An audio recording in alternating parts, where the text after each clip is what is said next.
Security to Gate 4B, passenger refusing to leave the first-class lane.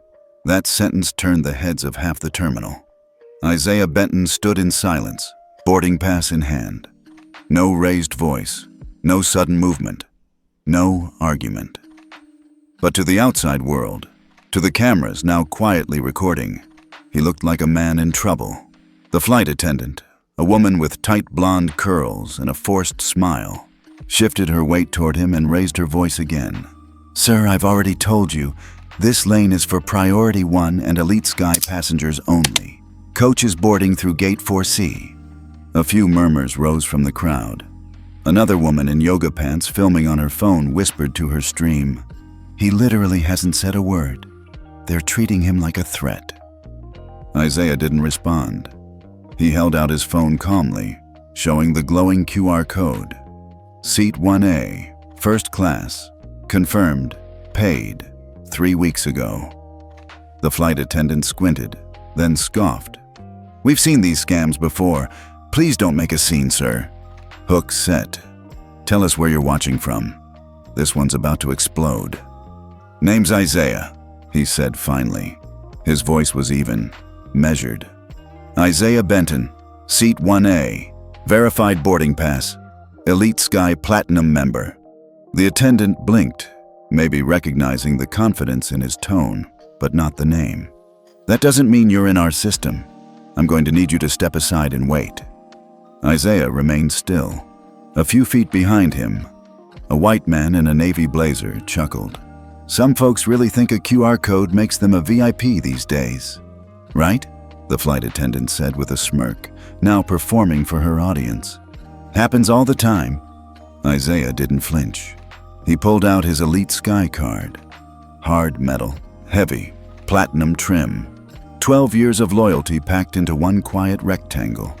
She barely looked at it. Then came the whisper, sharp enough to cut.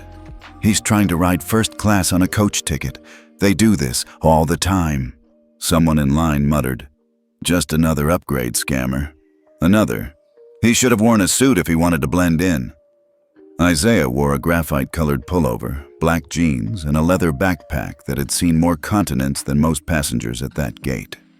Nothing fancy. Exactly the point.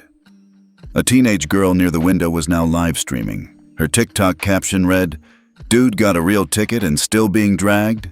Skyline better explain. PDI Nabbert ethics fail." "Excuse me," Isaiah said, "but you haven't even scanned my boarding pass." The attendant crossed her arms. "I don't need to scan anything. If your name isn't showing up in the system, you're not cleared." "Would you mind refreshing your manifest?" he asked, still calm. "Looks like you pulled the pre-sync list before TSA cleared final routing." The way she froze told him everything. She had no idea what that meant, and that made her defensive. "I said I'd call security. Now I'm calling security."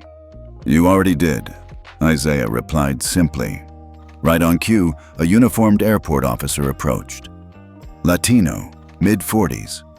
Calm presence. Badge, Sergeant Ruben Morales. "What seems to be the issue?" Morales asked. The attendant cut in. "He's refusing to move, holding up priority boarding, possibly using a falsified pass." Isaiah handed over his phone, ID, and Elite Sky card to the officer without a word. Morales scanned the QR. A beep. Confirmed. First class. Seat 1A. No flags. The officer raised an eyebrow. "Looks legit." "It's not," the attendant insisted. "He's not showing on our list. These people know how to spoof passes now." Isaiah's jaw flexed, subtly. These people. There it was. Not even coded. Sergeant Morales didn't miss it. He glanced sideways at Isaiah, then back at the woman. "Ma'am, this boarding pass is authentic. Your system may be out of sync. You might want to pull a fresh manifest from the Sky Matrix terminal." The woman blinked. "The what?" Isaiah finally looked her in the eye. "It's the protocol interface between TSA, FAA, and airline boarding systems. If you refresh the Sky Matrix layer, your manifest will update based on the PDI compliance sync." Dead silence. Morales turned fully to Isaiah now. You in aviation? Isaiah simply said, "You could say I work with systems that oversee aviation ethics." The livestream girl gasped. Chat, rewind that. He said, aviation ethics. What does that mean? Isaiah sat down at the edge of the gate area. Quiet. He opened a slim tablet, not a brand anyone recognized. He typed something, just a few keystrokes. Across the terminal, a passenger checking his app frowned. Hey, why did my app just say Flight 1925 is delayed 11 minutes? Another looked up. Wait, mine too. A third. Gate just went red. System glitch? Isaiah's screen blinked. PDI protocol, Tier 3 override available pending confirmation. He didn't click it. Not yet. But it was there, pulsing, waiting, under his fingertip. Meanwhile, the cameras were still rolling. The girl with the TikTok stream updated her caption. Isaiah Benton. They stopped him, but I think he's about to stop them. The flight attendant turned away, flustered. Passengers were beginning to murmur. The man in the blazer had stopped smirking. The gate had stopped moving. And Isaiah? He watched, waited, documented. He'd been here before, not in this exact airport maybe, but in this exact moment. Judged, silently removed, dismissed for not looking the part. But this time, he wasn't just holding a first-class ticket. He held the keys to the system they thought he didn't belong to. Sir, this is your final warning. Janet Williams's voice carried the authority of a woman who'd worked 12 years to become the ground supervisor at Salt Lake City International. But today, she wasn't speaking from training. She was speaking from assumption. Isaiah Benton stood calm, arms at his sides, his boarding pass still glowing blue on the screen of his phone. The first-class lane remained empty behind him, not because passengers weren't boarding, but because they were watching. All of them. Phone cameras, open mouths, furrowed brows. What behavior have I exhibited that warrants a warning? Isaiah asked, his tone even. You're being non-compliant, Janet said. You've refused to move after being asked. You've challenged staff authority. You're creating a scene. A scene. He'd spoken less than 40 words since arriving at Gate 4B. I simply showed my valid boarding pass, he replied. And insisted our system was wrong, she snapped. That's arguing. Isaiah blinked. That's offering a correction. Janet stepped forward, clearly deciding she'd had enough. You can take your assigned coach seat, Mr. Benton, she said crisply. Or you can take the next flight. But you will not remain in this boarding zone any longer. A ripple passed through the watching crowd. From somewhere behind, a voice called out, But he's got a first-class pass. It was the woman from the earlier line. Seat 3B, yoga mat strapped to her carry-on, phone still recording. I saw it. He showed everything. Janet turned to her. Ma'am, please stay out of this. Ma'am, the woman replied. We're all in this now. Isaiah exhaled slowly. He wasn't surprised. This wasn't new. 2 decades earlier, he'd stood in a different airport. This same state, actually, in a grease-stained jumpsuit, working night shifts, loading cargo for a regional airline. He remembered being told to use the service elevator, not the main one. Passengers might get uncomfortable. That was 21 years ago. He hadn't raised his voice then either. He hadn't said a word, but he had remembered, and he had built. Now, back in the present, Isaiah spoke once more. I'd like to speak to your district manager. Janet scoffed. You're speaking to the senior supervisor on duty. There is no higher authority here today. There always is, he said. You're free to file a complaint online after your flight, she said. Or from your hotel if you choose not to travel. From somewhere near the windows, someone whispered to their live stream. Bro, she's talking to him like he works for her. Isaiah looked at his phone. A text had just come in. Tier 3 override protocol standing by. PDI sync active. Ethics status. Skyline Airways equals borderline. He closed the message. Still waiting. Still documenting. Janet folded her arms. Mr. Benton, final decision. Coach seat or next flight? Isaiah didn't speak. He pulled out his phone and made a call. It lasted under 20 seconds. He didn't pace, didn't whisper. Just said, "Yeah, move it up. I'll take care of it from here." Then he hung up. "What was that?" Janet asked. Isaiah looked at her. "A heads up." Janet's radio crackled. A gate agent from Concourse D came over the comms. "Hey, anyone else just get a weird lockout from the FAA manifest system? Skyline flights are bouncing back ethics code error. Never seen that one before." Janet frowned. "Probably a glitch." Isaiah smiled politely. "Could be." Just then, another passenger approached. Business casual, early 40s, holding a laptop and boarding pass. "Excuse me," he said. "I was scheduled for flight 1825 as well. Are we delayed?" Janet turned to him automatically. "We're working through a minor issue. Boarding will resume shortly." The man glanced at Isaiah. "Is this about him?" Janet pursed her lips. "He's attempting to sit in a seat he didn't purchase." "I literally saw his pass," the man said. Another voice joined in, from the yoga mat woman. "So did I." The business traveler turned back to Janet. "What's really going on here?" Janet was about to reply when her radio buzzed again. This time it was different, sharper. "Supervisor Williams, this is HQ. We need you to contact FAA Channel 3 immediately. Ethics sync interruption flagged. Priority level 1. Janet's jaw tightened. "What?" Isaiah looked down at his watch, then back at her. "Right on schedule," he said softly. The crowd was growing now. More passengers had joined from neighboring gates. One was live streaming to Facebook, another on Instagram. Across platforms, the hashtags were forming. Skyline bias, passenger dignity fail. Gate B incident. Dr. Marla Voss, a professor of public policy traveling to a conference, stood from her seat near the corner. "I'm sorry," she said aloud. "I've watched this unfold. That man has done nothing wrong. He showed you everything. You just didn't like what he looked like." Janet turned. "Ma'am, please return to your seat." "No," Dr. Voss replied. "Not until you do." The business traveler next to her nodded. "Agreed." From 3 rows away, a teenager yelled, "Let him fly, or we all walk." And just like that, it wasn't about Isaiah anymore. Janet's radio buzzed a third time. This time, the voice was shaky. "Supervisor Williams, EthicaCore has triggered a Tier 3 emergency lockdown. Skyline Airways is now flagged non-compliant. FAA board has requested a full audit." Janet turned pale. What the hell is going on? Isaiah took a few steps forward and reached into his leather backpack. He pulled out a slim folder, black, embossed, official-looking, and opened it slowly.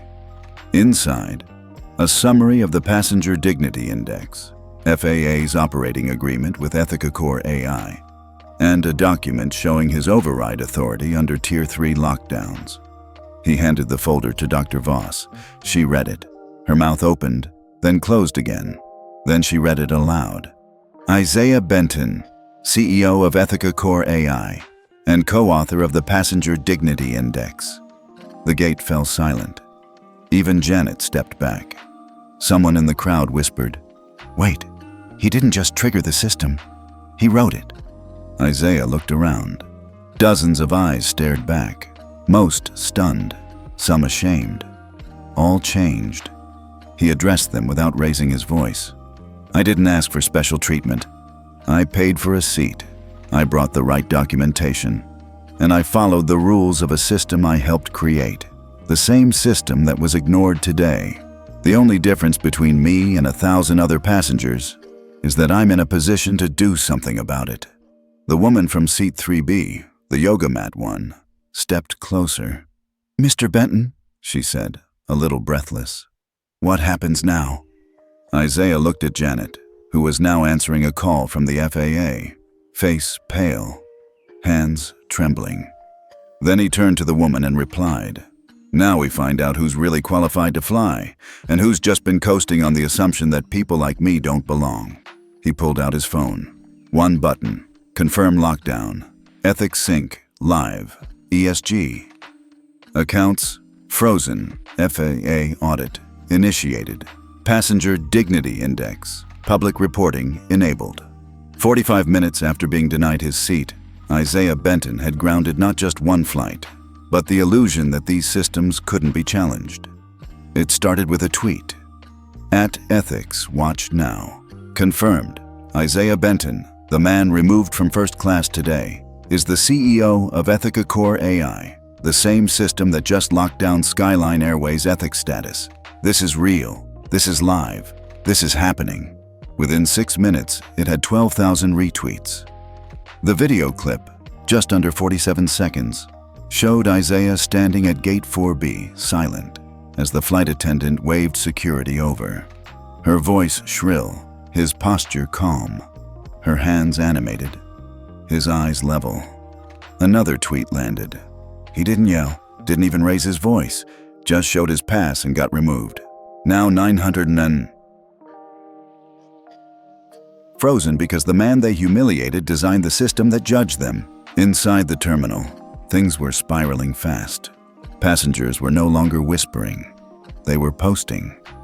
Someone pulled up EthicaCore's official website, and sure enough, there he was. Isaiah D. Benton, founder and CEO, architect of the Passenger Dignity Index, PDI, former FAA Ethics Compliance Advisor. And just like that, the narrative changed. Isaiah wasn't just a passenger. He was the man who held the master key to their operating license. Janet Williams, the ground supervisor, was still on the phone, her voice getting quieter, her posture more rigid. She no longer barked instructions. She listened now. Behind her, Captain Ernest Delgado of Flight 1825 had stepped off the aircraft, pressed and fuming. "What the hell is going on at my gate? We were supposed to be in the air 40 minutes ago."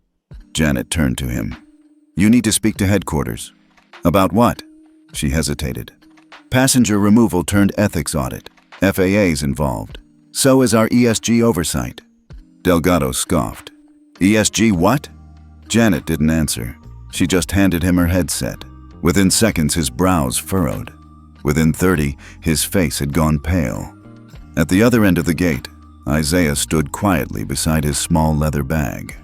The tablet in his hand displayed real-time updates. Skyline Airways ethics score. Downgraded to non-compliant FAA audit request. Live passenger dignity index exposure. Enabled 12 partner airports reviewing boarding access. 3 ESG fund alerts issued. 920 million frozen. The airline didn't just have a PR problem. It had a systems compliance crisis. "Mr. Benton," a soft voice said beside him. It was Dr. Voss, the policy professor from seat 3B. She looked stunned but steady. He glanced at her. "I just got off the phone with my colleague at Berkeley.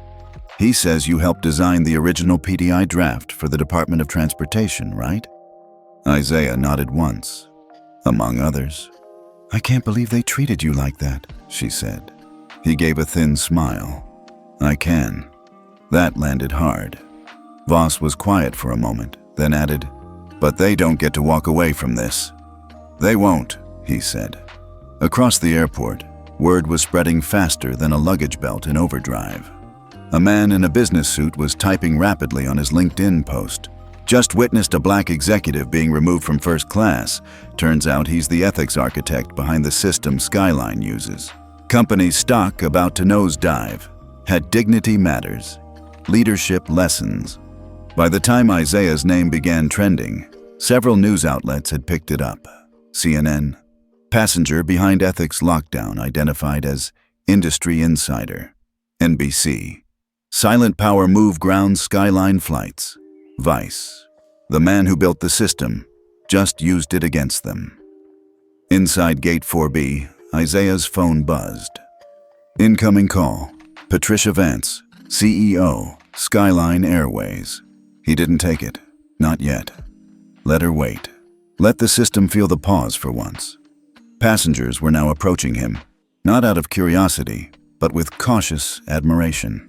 "Sir," said one man, "whatever you're doing, keep Keep doing it. A younger woman asked, "Is it true? You wrote the Passenger Dignity Index?" "I was part of the team," Isaiah replied. She shook her head in disbelief. "And they treated you like that?" He didn't answer, because he didn't need to. Back near the podium, Janet's headset crackled again. "Supervisor Williams, FAA is requesting your presence on a joint compliance call. Please confirm if Mr. Benton is still on site. Also, EthicaCore requests public access to Gate 4B recordings." She looked up, scanning for Isaiah. He was right there, not moving, not angry, just waiting, like he had all day. Finally, Janet walked over to him. No more performance. No more sharp tone. "Mr. Benton," she began, "I didn't know who you were. If I had—" Isaiah raised a hand, not to silence her, but to stop the excuse before it formed. "That's the problem," he said. "You think respect is something to grant after someone proves their worth." She said nothing. He continued, "Passenger dignity shouldn't be a performance review. It should be the baseline." "I understand," she said weakly. "I hope you do." At that moment, his tablet buzzed again. PDI system message. FAA now recommending full publication of cabin-level ethics scores by quarter end.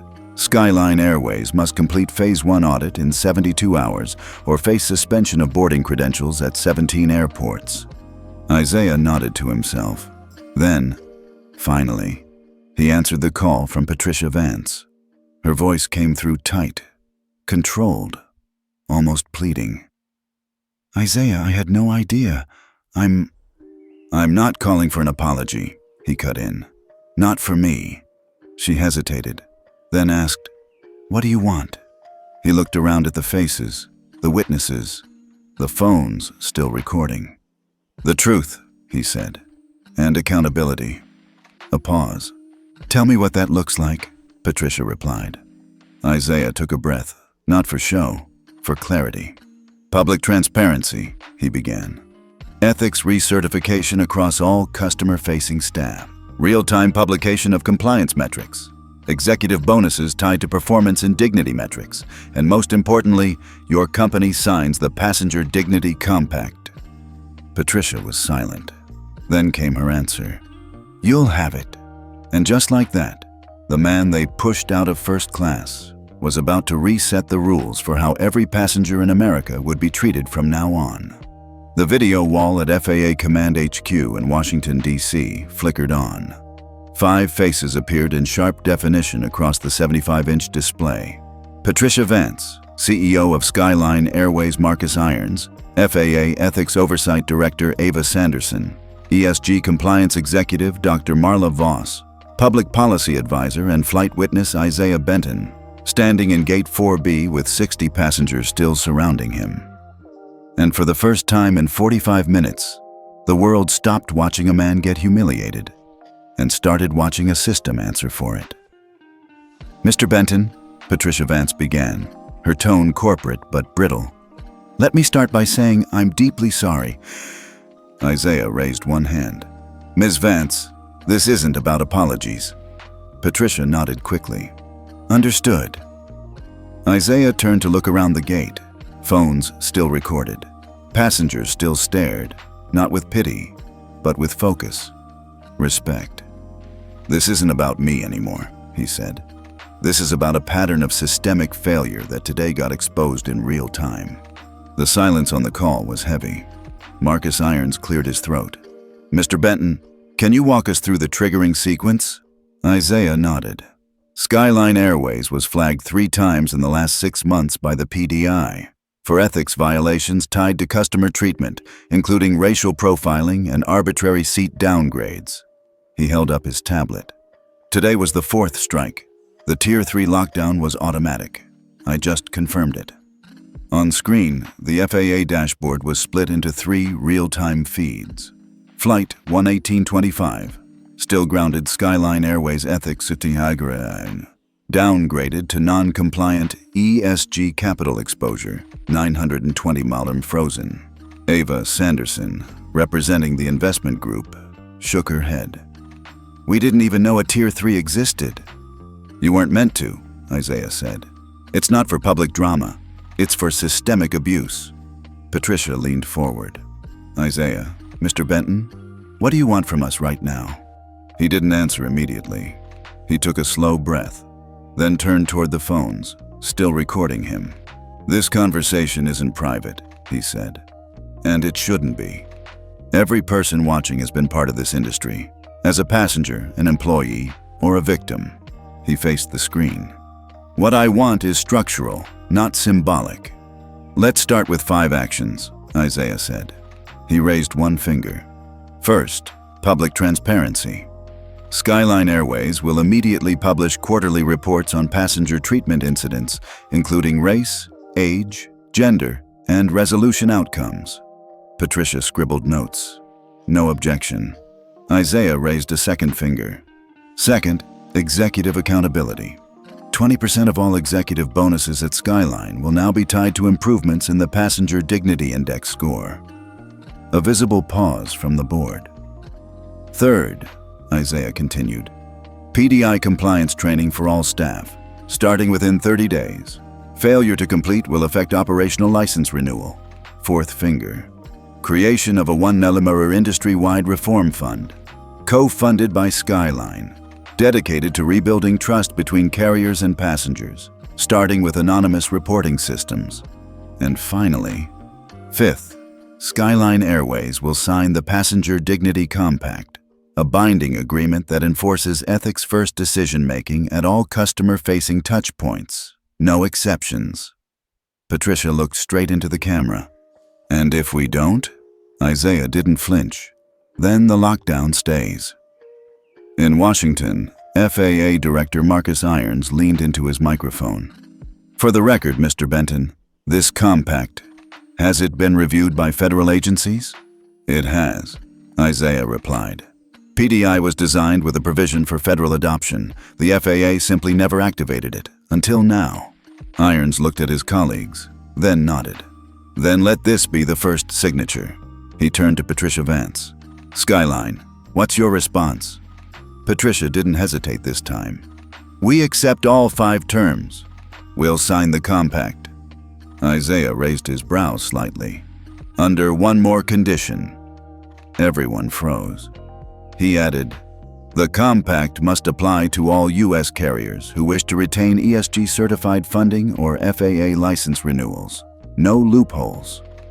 Silence. Then Ava Sanderson, the ESG exec, spoke. We can enforce that on the funding side.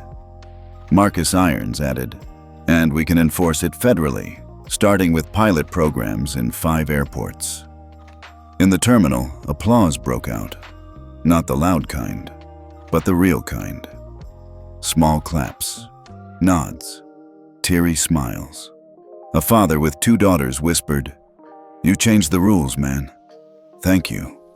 Dr. Voss stepped beside Isaiah. You realize what just happened? He looked at her.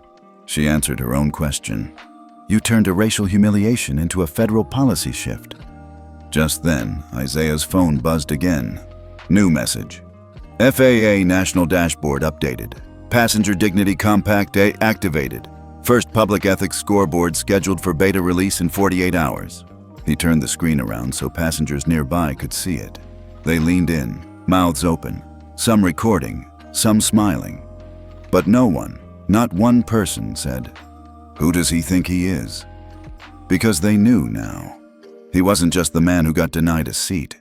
He was the one who built the table and rewrote the rules of entry. Meanwhile, in the boardroom back east, one of the Skyline directors whispered to Patricia, How the hell did this all happen in 45 minutes?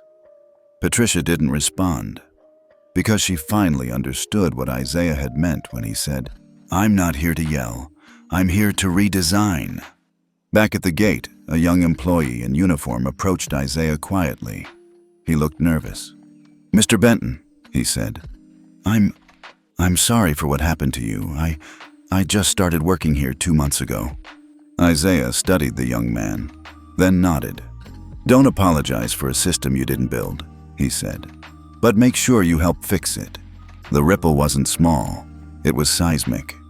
Within 12 hours of Isaiah Benton activating the Passenger Dignity Compact, the shock waves reached far beyond Gate 4B.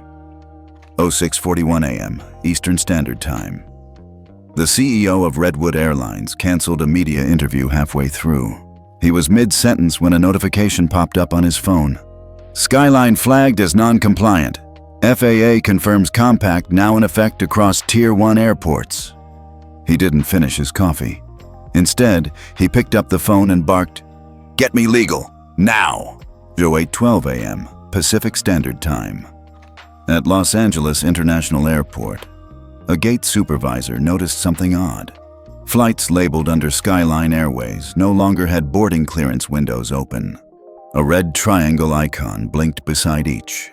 When she clicked it, the message read, "Temporary suspension. EthicaCore non-compliant. See FAA Bulletin 221. She turned to her manager. "We're not boarding Flight 709. The manager looked pale. Not until they sign the compact and submit a verified ethics remediation plan. 10:03 a.m. Central Time. 3 major ESG investment groups announced immediate holds on 9 to 20 million in pending capital across 4 airline groups associated with Skyline. "We don't back operations that violate dignity," one of them stated in a press release. "What Mr. Benton initiated isn't just protocol, it's precedent." 11:45 a.m. Back in D.C. Inside the FAA's public hearing room, Isaiah stood flanked by 2 assistants and a towering digital display behind him. On it, the first live demo of the Passenger Ethics Scoreboard.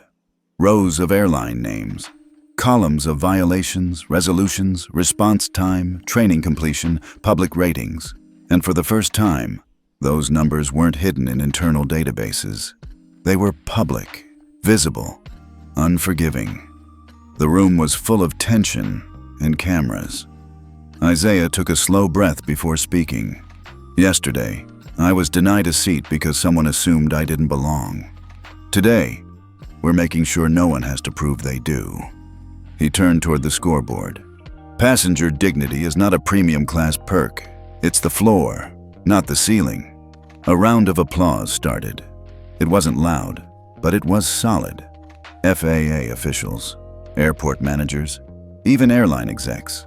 Not because they liked it, but because they knew it was already too late to resist. Meanwhile, Patricia Vance, CEO of Skyline Airways, sat in a private conference room 2 blocks away. Her face was rigid, her team silent. A live feed showed CNN discussing Isaiah's FAA hearing. The ticker below read, "Passenger Ethics Accord takes hold. Airlines under pressure to comply." An assistant entered quickly. "Ma'am, JFK, Chicago O'Hare, and Atlanta just halted co-branding partnerships with us, effective immediately." Patricia squeezed the bridge of her nose. "Send the memo. We're entering crisis protocol." Back at the FAA, a reporter stood up, holding her mic toward Isaiah. "Mr. Benton, do you think this shift will actually last?" Isaiah looked at her for a moment, then offered a calm nod. "It's not about lasting. It's about starting. And once truth starts moving, it doesn't wait for permission." The room went still. Behind the scenes, Isaiah's phone buzzed. A text from Marla Voss, the passenger-turned-ally. "2 airlines just messaged me asking for help with their compliance rollout. You've become the North Star." He replied simply, "Not me. The people who stayed silent watching injustice. They're the ones this is for." 4:15 p.m., Manhattan, New York. At an upscale law firm, Skyline's board held a closed-door meeting. The CFO ran the numbers. Based on ESG freezes, airport lockouts, and reputation metrics, we estimate a 1.3B exposure in the next 30 days. A board member slammed the table. "All from one denied seat?" The general counsel replied sharply. "Not one seat, one culture." That finally met its reckoning. Back at Isaiah's hotel room, he sat alone for the first time since the incident. He took off his shoes, stared at the ceiling, then at his phone. Thousands of unread messages, hundreds of speaking invitations. dozens of angry letters from airline execs.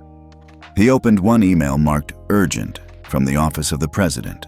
It read, "We are requesting your presence to speak at the next congressional hearing on aviation ethics and civil rights. Your perspective is now foundational." He didn't smile. He didn't celebrate.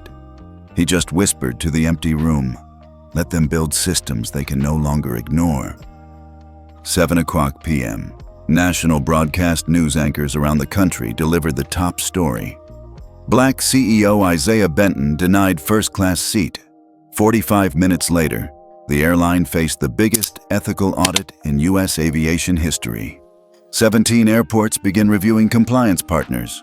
Passenger Dignity Compact now a mandatory standard across 63 terminals. Passengers speak out. "We've waited years for someone like him." Across the country, passengers on planes, black, white, Asian, Latino, disabled, elderly, veterans, teens, began filming their flights. Not in protest, but in documentation. "We now have a scoreboard," one woman posted. "So every action counts, and every silence does too." Meanwhile, on the rooftop of a quiet building in D.C., Isaiah finally stepped outside. No cameras, no press, no suits, just him and the wind. He looked up at the blinking lights of planes overhead, and for the first time in years, he wasn't analyzing the routes. He was watching the sky carry people with a system finally forced to see them, and behind every soft roar of the engines. He could hear it clearly now. The industry had felt it shake, and it would never fly the same again. The sun hadn't fully risen when Skyline Airways' executive team gathered again. This time, not in the sleek glass conference room overlooking the city, but in a sterile basement-level crisis center. No one asked for coffee. No one made jokes. On one wall, a red flashing dashboard showed 21 airports in blinking suspension. Seattle, Charlotte, Boston, Toronto. Every 5 minutes, a new one joined. "We're bleeding," Derek Wall, COO, muttered under his breath. "Gate access is collapsing faster than our PR team can type." Gretchen Paulson, CFO, was already holding up her tablet. "ESG funding is frozen in 4 accounts. Vancouver and JFK just suspended brand access. We're looking at a projected $920 million disruption." Everyone turned to Patricia Vance, the CEO. She was calm on the outside, but the pen she held was trembling between her fingers. "This isn't about a seat anymore," she said flatly. "It's about a system that just turned against us, and we helped build it." At Jet Atlas headquarters, a similar emergency meeting was in full swing. "Cancel all algorithm-based upgrades," a VP snapped. "No more AI picks for preferred passengers. We are not becoming a Twitter hashtag because a black family gets bumped." At Northwave, their CEO issued a new directive. Every customer complaint tagged as racial, gender-based, or disability-related now bypassed middle management. Straight to her desk, no filter. Everyone was scared, not of Isaiah Benton, but of what he had just made visible. Even outside the US, pressure mounted. At Sky Britain's London office, executives pored over flight reports and compliance risk. One board member stared at the screen in disbelief. "If FAA adopts the PDI as a precondition for code share, we're exposed, deeply exposed." No one responded, but their silence said everything. In Tokyo, an aviation analyst simply muttered, "3 years ago, we laughed when Benton pitched that index at the Ethics Summit." A colleague added softly, "We're not laughing now." Back in Washington, FAA's Office of Civil Aviation Ethics summoned the top executives from over a dozen carriers. ESG investors, union reps, even congressional liaisons joined. The FAA didn't invite Benton. He declined anyway. "The system already has my input," he told them. "What it does with it, that's on you." At the round table, the FAA's chairwoman, Eleanor Gage, stood without notes. Her presence was steel, her tone without patience.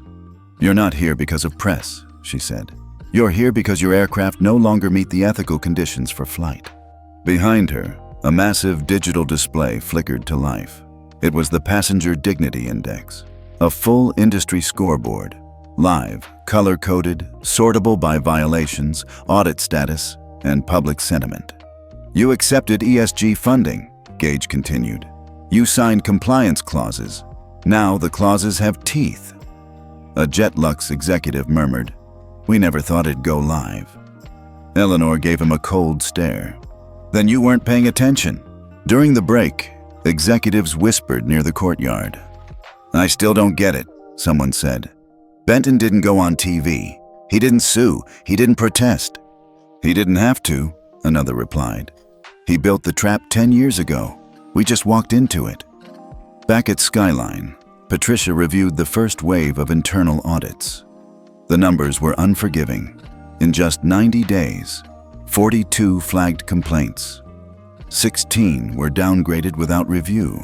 13 involved non-white passengers, every one of them now surfaced by Benton's system. Her assistant approached cautiously. "The unions are nervous. They're asking if this means terminations."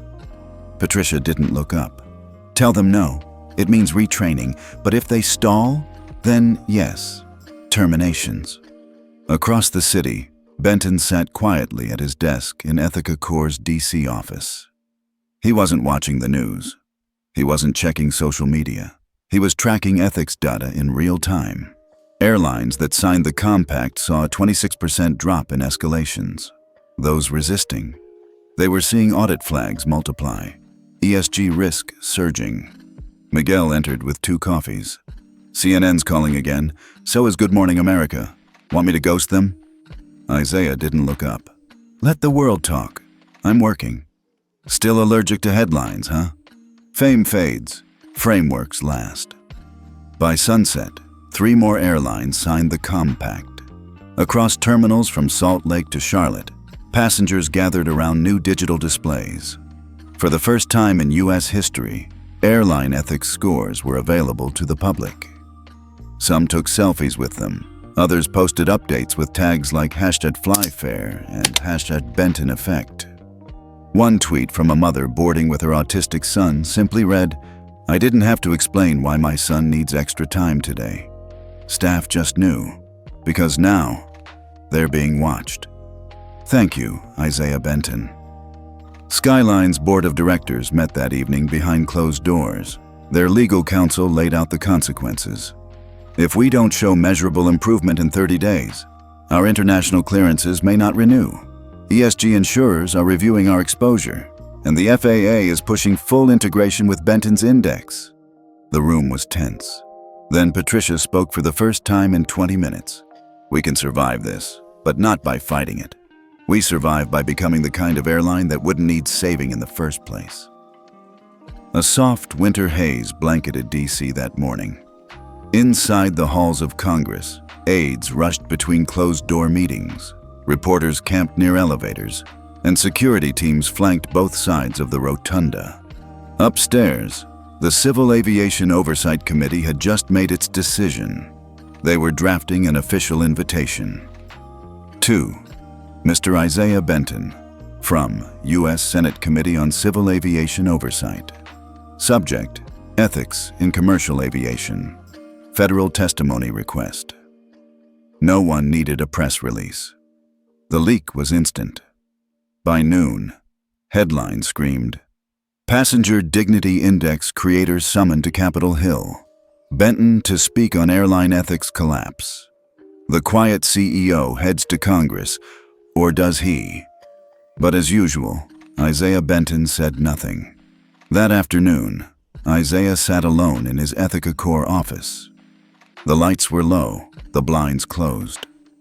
Only the soft green glow of the EthicaCore terminal lit the room.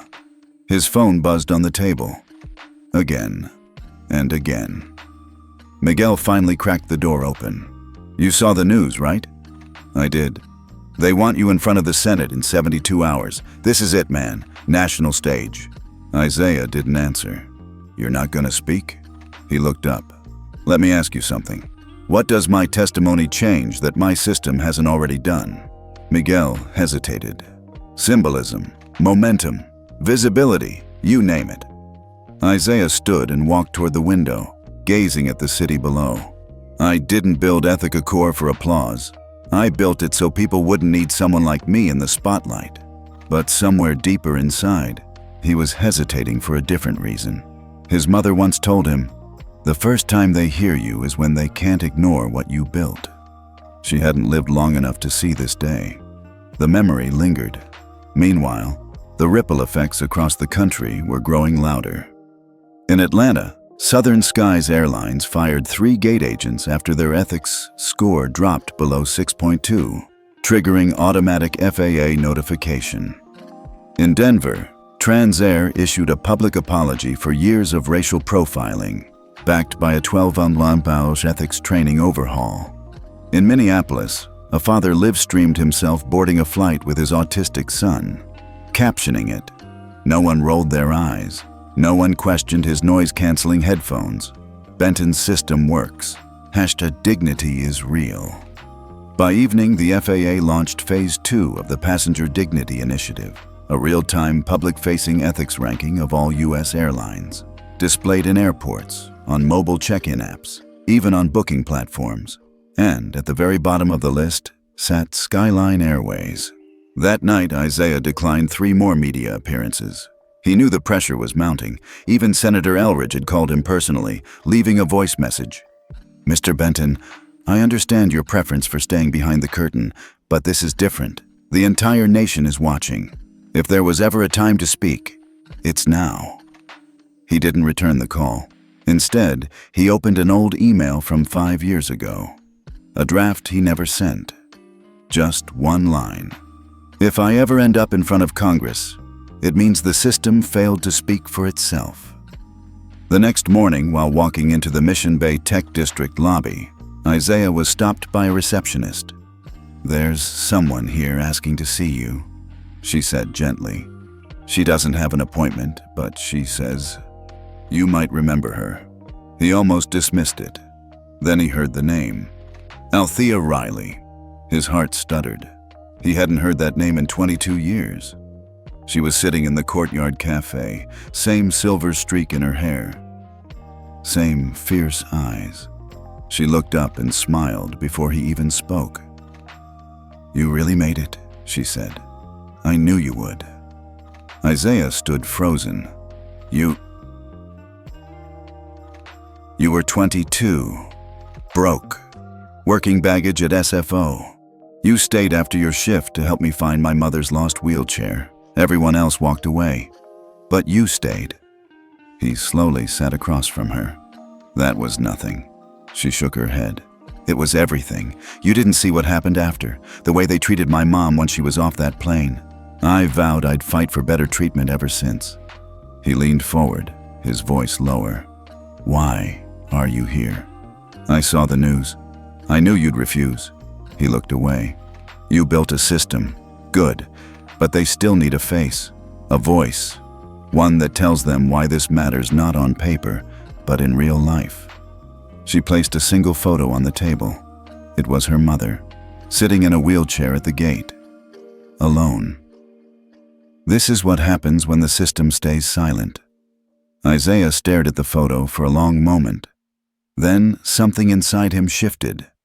Later that night, Miguel walked into the office holding his phone. "You might want to check this," he said. Isaiah picked up the screen. It was a tweet from the Senate Aviation Committee. Confirmed. Isaiah Benton will testify at Friday's National Ethics Hearing.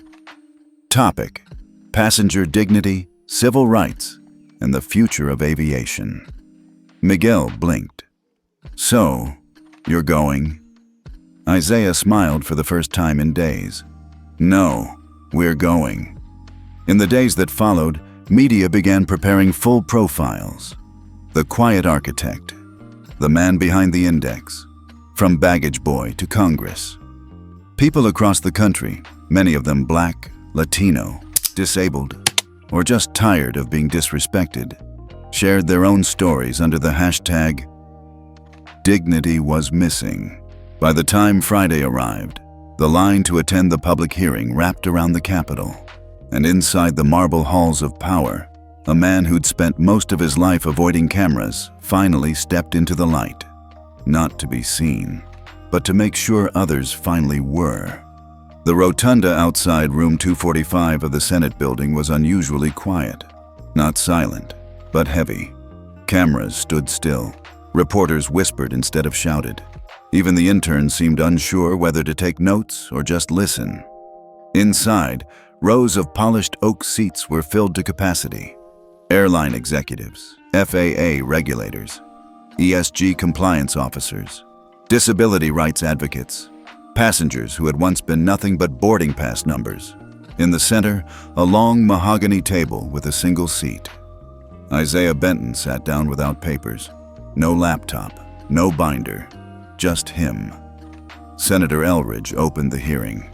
This session of the U.S. Senate Civil Aviation Oversight Committee will now come to order. Today's hearing addresses systemic ethical failures in commercial aviation and the federal accountability framework tied to those failures. He nodded toward Isaiah. Mr. Benton, we thank you for joining us. You may begin. Isaiah looked straight ahead. No notes, no rehearsed speech. His voice was even. My name is Isaiah Benton. I'm the founder of EthicaCore. I created the Passenger Dignity Index, not to punish airlines, but to reflect back what passengers were already living. He paused. I came here today not because the system asked, but because the silence was beginning to sound like permission. A hush fell over the chamber. Then he continued. For over a decade, commercial airlines have enjoyed massive federal subsidies. With that support came expectations, non-discrimination, dignity, and ethical handling of all passengers. These weren't just best practices. They were written into every federal agreement. But here's the problem. None of those ethical clauses had teeth. He glanced at the senators. No audit triggers, no performance thresholds, no public accountability. So I built one. He tapped the black wristband on his arm. This device monitors live, anonymized data across 47 U.S. airports. Using biometric verified patterns, audio tone scanning, and real-time flagging from staff, it tracks behavior, not identity, not politics, just patterns. He held up a small chip. This is the ethics backbone that now powers the Passenger Dignity Index. Airlines opted in. They just didn't expect it to mean anything. Senator Wexler leaned forward. Mr. Benton, several carriers are now facing major losses. Some argue your system has gone beyond its scope, impacting market behavior, insurance risk, even public perception. What's your response? Isaiah's eyes didn't flinch. I didn't create the perception. The passengers did. The system just stopped hiding it. A murmur of agreement spread through the gallery. Senator Huang chimed in. Are you suggesting that airlines knowingly signed ethical clauses with no intent to enforce them? Isaiah offered a thin smile. I'm not suggesting. I'm confirming. In fact, he reached into his coat. This is a copy of the 2018 FAA Skyline Airways Federal Funding Agreement. It contains a clause labeled 9.4, Ethics Compliance Assurance Required. It promises quarterly review of all discrimination complaints, with penalties for non-action. He held it up. In 6 years, not one review was submitted, not one penalty issued. Gasps rippled through the room. Then, Isaiah paused and slowly pulled out something else, a single photograph. It was a black woman, about 60, sitting in a wheelchair near gate C-19, her eyes tired, her hands clenched. Isaiah's voice lowered. This is Ms. Carolyn Riley. She was left unattended for 2 hours after staff told her daughter they couldn't find assistance. She urinated on herself while waiting. No one came. There was no apology. He took a breath. This was 2006. The daughter who stayed with her? She now runs one of the largest disability rights coalitions in the country, and she reminded me this week. Change doesn't come from the systems that fail you. It comes from the people who remember why they failed you. The room was quiet again. No one moved, not even the senators. After a pause, Senator Elridge leaned forward. Mr. Benton, what would you have us do? Isaiah looked him in the eye. Stop funding systems that don't measure up. Tie every dollar, every gate slot, every route approval, every subsidy to the Dignity Index. Mandate compliance across all airports, domestic and international. No more self-reporting. No more sealed arbitration. Let the public see what you see. Force transparency. The senator tapped his pen. And what if they refuse? Isaiah's response came instantly. Then they lose the skies they don't deserve to fly. Outside the building, protesters were already chanting. Not angry, not violent, just determined. Signs read, "Respect isn't premium, it's basic. We all deserve to board with dignity." Isaiah Benton spoke. Now we watch. By sunset, Hatched Passenger Dignity Index was trending in 31 countries. That night, ABC aired the full hearing. No edits, no commentary, just the feed. And people watched. Elderly couples in Phoenix, disabled veterans in Kansas, black mothers in Atlanta, single dads in Boston, young people who'd never flown before. They watched a quiet black man who had been shoved out of a first-class line now shove open the entire industry's secrets.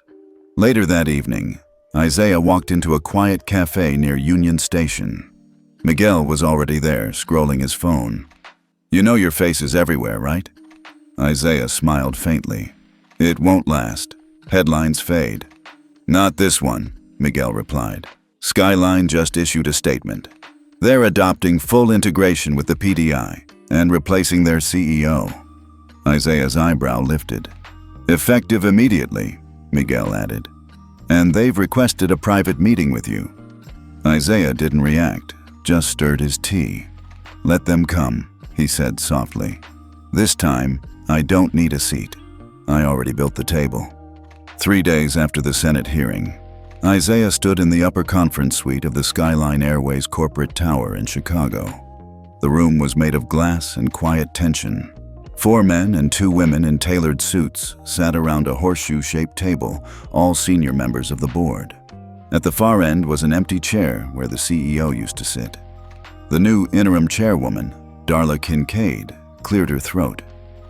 "Mr. Benton, thank you for coming. I know you prefer to operate from the background, but as you saw, our system is broken." Isaiah folded his hands calmly in front of him. It wasn't broken. It was built without breaks.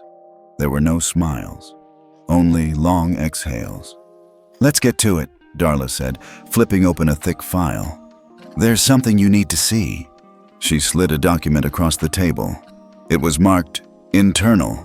Do not distribute ethics data override protocol V2.3. Confidential memo. November 2022. Isaiah read silently. His jaw tightened by the second. It was a directive, issued by the previous CEO.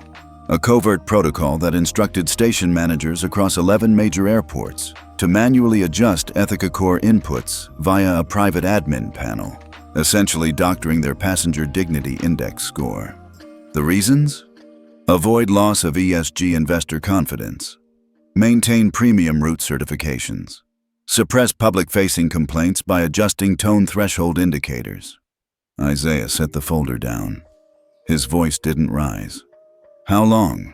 Darla answered carefully. 14 months, but not company-wide. Just select hubs. Denver, Miami, Dallas, LAX. Isaiah exhaled through his nose. "You realize this compromises not just your integrity, but my system's credibility. That's why you're here," she said. Then she added something he wasn't expecting. "We think other airlines were doing it too." Isaiah narrowed his eyes. "You have proof?" She nodded at a man seated near the end of the table, Skyline's Chief Technology Officer, Reed Lawson. Reed pulled up a dashboard. It displayed cross-industry access logs. "We found irregular ping spikes and unauthorized API calls coming from 3 airline servers, Jet Regal, Pinecrest Air, and Venture Link, all within 20 seconds of their PDI scores updating, which means..." Isaiah finished his sentence. "They were monitoring the system like a heartbeat monitor, and likely adjusting passenger records before the flags could be logged." A long silence followed. Then Reed said, more quietly, "We don't know how deep this goes." Isaiah turned to Darla. "Then I'm going to find out." Later that evening, Isaiah returned to the EthicaCore Integrity Ops Center in San Francisco. He didn't call Miguel. He didn't warn his staff. He went straight into the locked server bay. There, using his Level 5 root credentials, he accessed a restricted node of the system known only to 3 people in the world. He initiated Protocol, Skylock, a silent trace function that back-checked every ethics data override across 19 partner airlines over the last 18 months.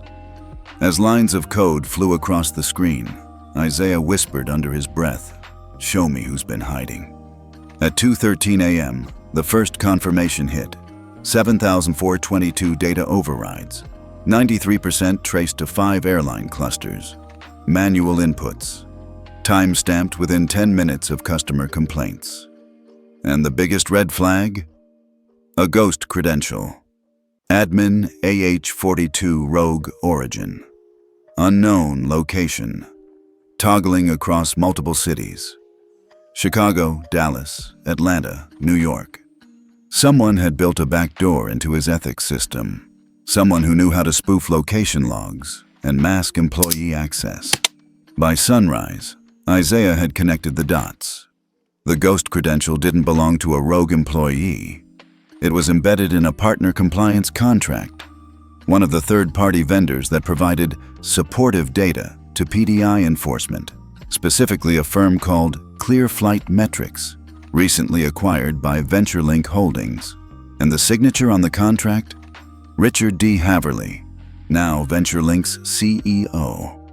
Isaiah stared at the name. He'd heard it before. Years ago, Richard had once pitched to acquire EthicaCore, promising full funding in exchange for limited transparency clauses. Isaiah had refused. Now it all made sense. He picked up the phone.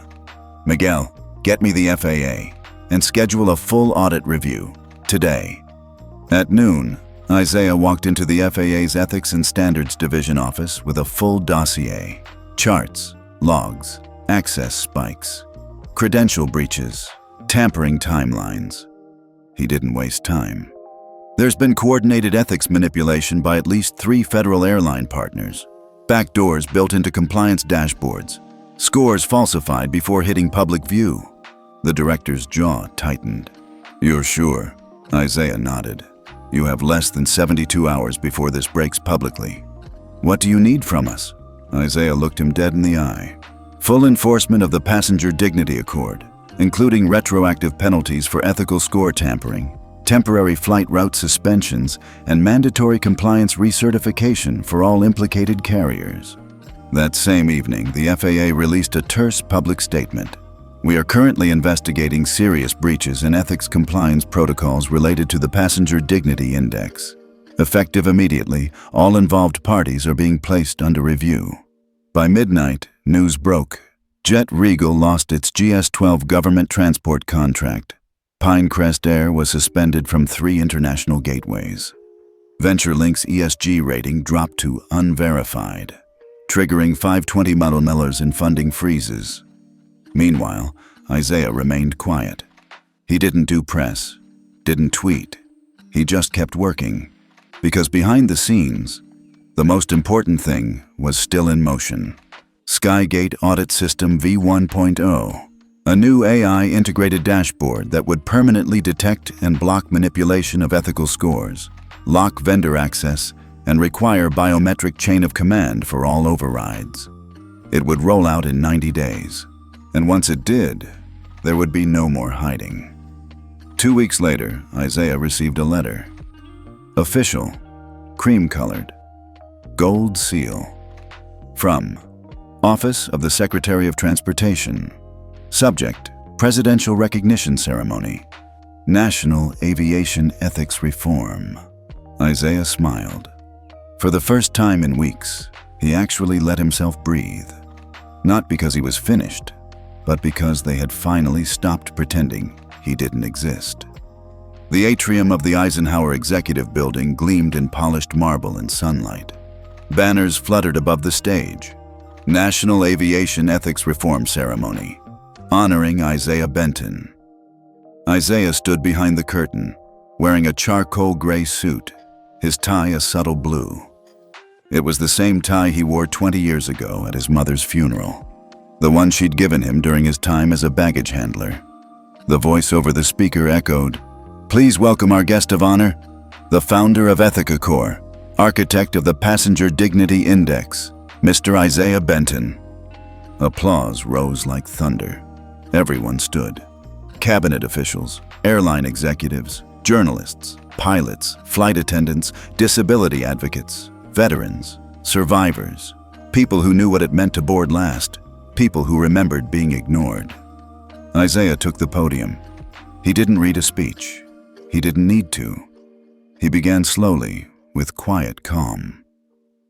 "I didn't set out to become a CEO or an activist. I started as a young man trying to move bags fast enough to make rent." Laughter rippled gently. "But I remember watching a mother cry because her son in a wheelchair missed a flight. I remember the businessman who stepped in front of me and the gate agent who looked through me. I remember a woman being escorted off a plane, not because she was wrong, but because she looked like someone they expected to be." He paused. "What happened to me on that flight last month? It wasn't the first time. It was just the first time," I answered. A beat of silence followed. Then Isaiah looked out over the crowd. "Today, I'm not here just to be recognized. I'm here to make sure no one else waits 20 years for dignity." He turned and gestured to a large screen. It lit up with a bold emblem, the Blue Ledge Charter. National Aviation Ethics and Transparency Framework gasps moved through the room. The name had been whispered in insider circles for months. A rumored federal-level charter Isaiah had been developing. Now, it was real. "The Blue Ledge Charter," Isaiah said, "is not a proposal. It's a protocol." He clicked to the first page. Mandatory ethics performance scoring across all U.S. airports, biometric override authorization for all crew passenger incidents. Automatic public audit reports released quarterly ESG funding contingent on real-time compliance passenger dignity score posted with each boarding pass. The last line stunned even the airline CEOs in the room. Senator Elridge leaned forward from the front row. "Wait, you want to show each passenger their airline's current dignity score?" Isaiah nodded. "If you can show me the aircraft model and my carbon offset, you can show me whether your crew respects people like me." A moment passed. Then came something no one expected. Isaiah pulled a slim black tablet from the podium. "This device," he said, "is now activated with federal API access. It will monitor live passenger ethics scores. Any airline below threshold for 60 days triggers automatic suspension from government contract eligibility." He turned to the FAA director, who was seated to his right. "You agreed to this." The director stood, adjusted his glasses, and said simply, "We did." In the back of the room, one man quietly slipped out. Richard Haverly, CEO of VentureLink. His company's ESG Funds had just frozen hours ago when the Blue Ledge API went live. The system Isaiah had spent years building, it now owned the airspace beneath every lie they'd told. After the speech, journalists surrounded Isaiah. One shouted, "Mr. Benton, do you see yourself entering politics next?" He smiled softly. "No, I built a system so I wouldn't have to." That night, across 51 airports, digital displays quietly changed. In place of ads or upgrades, a new line appeared on every boarding screen. Passenger Dignity Index, live status, click to view. By morning, 2.3 million passengers had tapped in. And for the first time in U.S. aviation history, passengers could see what power had always tried to hide. Not just prices, not just planes, but how they were treated. Isaiah hadn't stepped foot inside LaSalle Terminal's service corridor in over 15 years. The polished chrome was still there. So was the faint hum of conveyor belts beneath the floor. But something about it all felt smaller now. He wasn't here on business. He wasn't here for media. He was here because someone had requested a meeting. Someone he hadn't heard from in over a decade. Isaiah turned the corner toward the maintenance lounge. And there he was. Frank Willoughby, once Isaiah's supervisor, now the regional VP of operations for Vanguard Air. But more than that, the same man who once told him, "You're not cut out for first class, Benton. Stick to freight." Frank stood slowly as Isaiah approached. His hair was thinner now, but the presence, the former arrogance, had dimmed into something closer to desperation. "Isaiah," he said, "I appreciate you coming." Isaiah didn't smile. "You asked for 5 minutes. I need less than that." Frank motioned toward a seat. Isaiah stayed standing. Frank cleared his throat. "I'm here because Vanguard's ESG rating just dropped to provisional. Our compliance contract with EthicaCore is suspended. We're at risk of losing our London and Dubai routes. I think you know that." Isaiah waited. "Look, I know we had history, and maybe I was harsh back then, but I didn't mean—" Isaiah raised a hand. "Stop. You said what you meant. I remember every word." Frank looked down. For a moment, the air felt like it had 20 years of weight in it. "People change, Isaiah. Do they? Or do they just panic when the system finally sees them?" Silence. Then Isaiah stepped forward. "I used to hope people like you would apologize. But now, I don't need that. I don't need closure." He looked Frank in the eye. "I need accountability." Frank swallowed hard. "What does that mean for us?"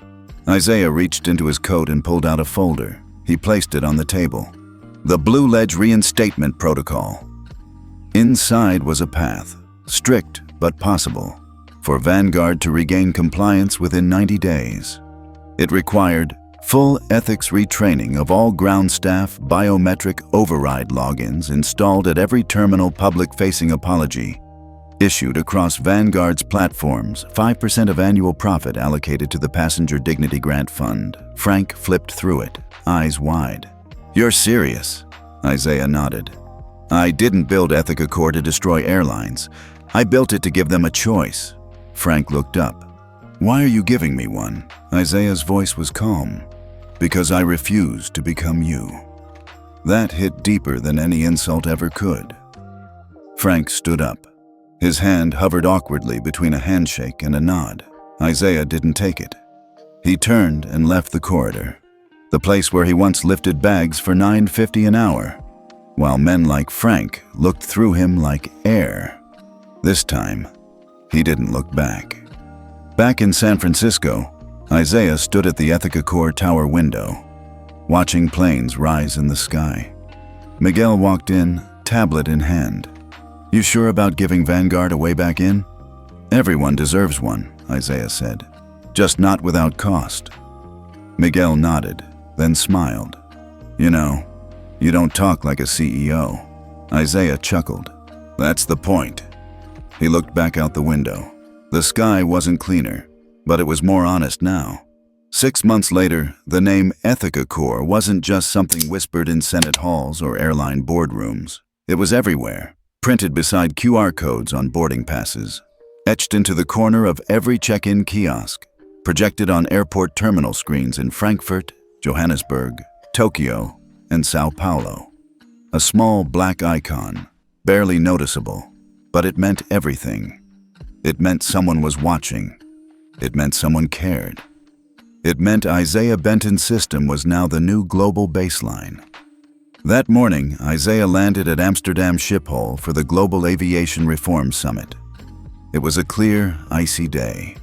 The kind of day where the wind made even the glass walls hum. His assistant greeted him by the gate. "The plenary panel starts in 2 hours, but they'd like you to do a walkthrough first. Terminal 4, a few new systems went live today." Isaiah nodded, buttoning his coat. "Let's go." They reached the new international terminal. It was sleek, modern, but what caught Isaiah's eye wasn't the architecture. It was the signage. Not just flight info or gate changes, but something different. A wide digital screen in soft blue font. "Welcome to a Dignity-certified terminal. You are seen. You are heard. You are safe." He didn't smile, but something inside him let go of tension that had been there for years. They kept walking. That's when he saw her. A little black girl, maybe 7 years old, clutched her boarding pass with both hands.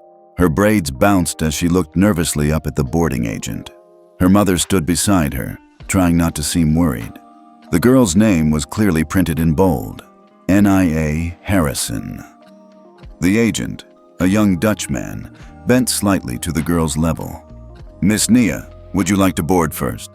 The girl blinked. "Me?" "Yes. Your name's on the passenger dignity priority list today. You helped your class write a letter to Parliament about accessible boarding. We read it." He scanned her pass. A green check mark blinked. She looked up at her mom, stunned. Her mom nodded, eyes shimmering. "Go ahead, baby." Isaiah stepped aside as the girl passed him. She didn't recognize him. She didn't need to. Isaiah stepped aside as the girl passed him. She didn't recognize him. She didn't need to. She was already walking into a world he'd helped build, where dignity didn't have to be earned, just honored. Miguel, now walking beside him again, leaned in. "You okay?" Isaiah nodded. "Yeah, that's what it was all for." He exhaled slowly. "That's the last boarding pass I needed to see." Later that afternoon, on the main stage of the summit, global leaders gathered for a final signing ceremony. The new charter was unveiled. The Universal Passenger Dignity Accord, adopted by 31 countries, enforced at 147 international airports. Ethics-linked funding tied to 4.7 billion in annual transportation grants. A reporter asked Isaiah to say a few words. He stood up, walked to the podium, and said simply, "What we built wasn't just software. It wasn't a policy. It was proof. Proof that when passengers are seen, systems change." He paused. "And today, the world just changed with them. Now it's your turn. Have you ever been judged before someone even knew your name? Have you ever seen dignity withheld, then restored?